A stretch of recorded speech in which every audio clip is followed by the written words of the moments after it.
ശബരിമല തീർത്ഥാടന കാലത്തെ പടിപൂജയ്ക്ക് ബുധനാഴ്ച സന്ധ്യയ്ക്ക് 7:30 തുടക്കമായി. വ്രതാനുഷ്ഠാനങ്ങളോടെ ഇരുമുടിക്കെട്ടുമേന്തി മാത്രം ദർശനത്തിനായി ഭക്തർ കയറുന്ന പവിത്രമായ 18 പടികളിലും പൂക്കളും പട്ടുവസ്ത്രങ്ങളും ദീപങ്ങളും അർപ്പിച്ചാണ് പടിപൂജ നടത്തിയത്.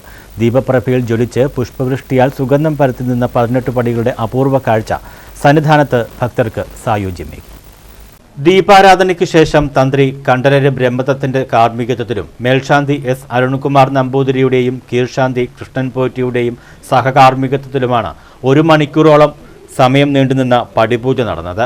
പൂജയുടെ തുടക്കത്തിൽ 18-ാം പടി കഴുകി വൃത്തിയാക്കി നടുക്കായി പട്ടുവിരിച്ചു. പട്ടിന്റെ ഇരുവശത്തും വലിയ ഹാരങ്ങൾ കൊണ്ട് അലങ്കരിച്ചു. 18 പടികളിൽ ഇരുവശത്തും നിലവിളക്ക് കത്തിച്ചു നാളികേരവും പൂജാസാധനങ്ങളും വെച്ചു. പിന്നീട് ഓരോ പടികളിലും കുടികൊള്ളുന്ന മലദൈവങ്ങൾക്ക് പൂജ നടത്തി. ഓരോ പടിയിലും ദേവചൈതന്യം ആവാഹിച്ചിട്ടുണ്ടെന്നാണ് വിശ്വാസം. ശബരിമല അടക്കമുള്ള 18 മലകളെയാണ് പടികൾ പ്രതിനിധാനം ചെയ്യുന്നതെന്നും സങ്കല്പമുണ്ട്. ബുധനാഴ്ച വൈകിട്ട് നട തുറന്നപ്പോൾ ദർശനം നടത്തിയ 1000-ലധികം ഭക്തജനങ്ങൾക്ക് അപൂർവമായ പടിപൂജ കാണാനും ഭാഗ്യമുണ്ടായി. ഭക്തർക്ക് ശബരിമലയിൽ നടത്താൻ കഴിയുന്ന ഏറ്റവും ചെലവേറിയ വഴിപാടാണ് പടിപൂജ. News bureau, Sannidhanam.